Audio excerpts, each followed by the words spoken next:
Everything converges on the violation of love. Everything converges on the violation of love. David Ford wrote that in his commentary on the Gospel according to John in respect of the Last Supper. And I think it's a helpful way of putting it because, personally, I get tempted to be drawn into the drama and bizarreness of Judas and what was going on with him. But he is not the main character. Jesus is the main character. God is the central protagonist, and the love which is extended to us.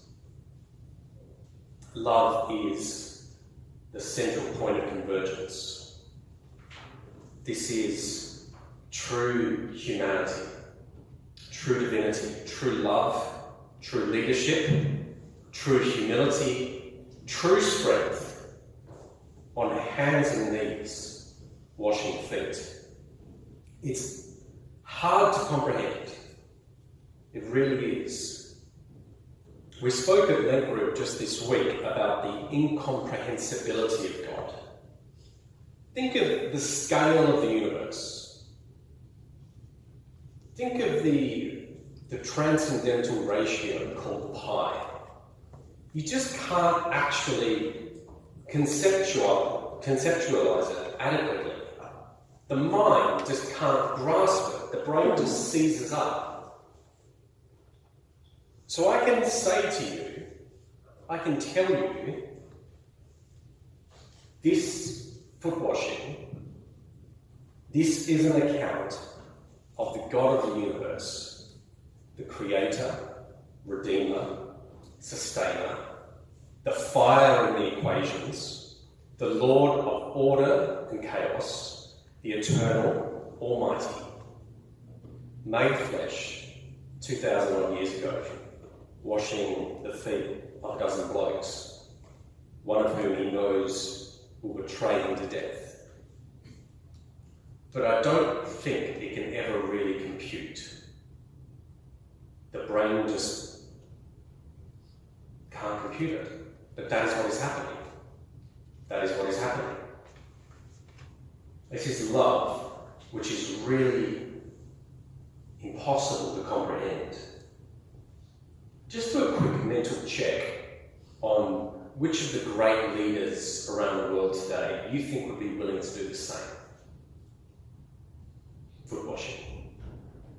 I remember the discomfort I had as a 21-year-old or so Christian having my feet washed in church by my uncle, the Reverend Rick Barrett Leonard. Someone I respect at the highest level. It was really uncomfortable. So to imagine Jesus doing that. So love, like brain-breaking love, is truly at the heart of what we commemorate this evening, and we will return to it. But I want to turn now to the violation of that love. So imagine this scene very closely. There's probably a hum of noise and concern after Jesus' declaration. Simon gives a cue to the beloved disciple. I don't know, maybe like a hand gesture or a nod of the head, like, ask him more, find out. And the disciple, the beloved disciple, asks in a whisper that no one else can hear. And he gets a similarly quiet response that is lost in the noise. It's the one who I give this bread to. And so, another sign of love is given. After having been at the table with the Lord so many times, having witnessed so much, learned so much, whose feet are still damp, Judas is given this extra token of love. But it doesn't actually say that he eats it this time. He just received it. And I wonder whether his hand shook as he received that bread, when he heard those words, whether he could look Jesus in the eye. Or maybe he was so self-assured, so confident, that he looked him in the eye with defiance and confidence, because Jesus hadn't been what he was hoping for. You can imagine it either way. In the end, even though there was God in the room with him and the devil was tempting him, Judas did have free agency to choose. And he chose to violate love in the fullest sense, even after everything. And that should be a really heavy cautionary tale for any follower of Jesus. This also touches on why I and others in the more little c Catholic tradition take receiving the Eucharist so seriously, that communing with the Lord as worthily as possible is a matter of importance. Lord knows how many pages of reflections and testimonies, stories of miracles, theologies around the Eucharist have been produced.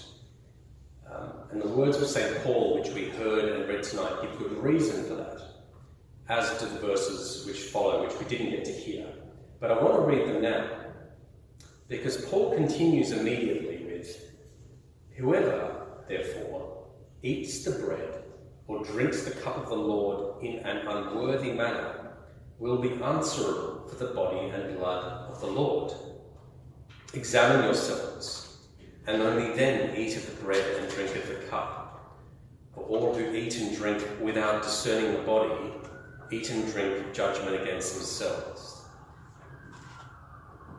And there's two clear reasons why this is offered that I can see.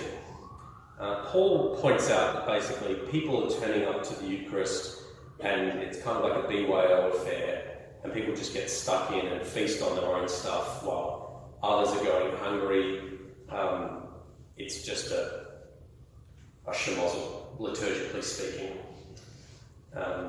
He says it much more biblically than that. So there is a matter about Christian table manners, to put it lightly, the right ordering of things. But Paul is saying that in this, we are answerable to the body and blood of the Lord, because that's what Jesus said. When Jesus said, "This is my body and my blood," he meant it. His offering of himself to us is truly that living and active. And that brings us back around to love. If Jesus had responded to such darkness and sin from Judas in the way that many of us might have wanted to respond, we would be in a lot of trouble. Martin Luther King Jr. said, "Darkness cannot drive out darkness. Only light can do that. Hate cannot drive out hate. Only love can do that." So what are you going to choose? Every day, no matter the cost, what are you going to choose? Everything converges on the violation of love. The love is central.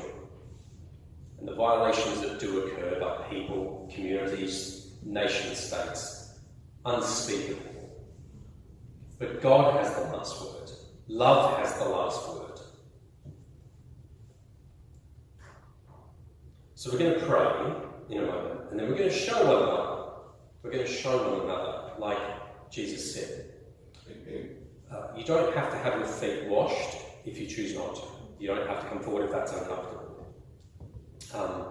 And as I will explain when it happens, I'm also going to offer you the chance to wash other people's feet, if that is an expression of service that you would like to do this year, that you feel moved to do.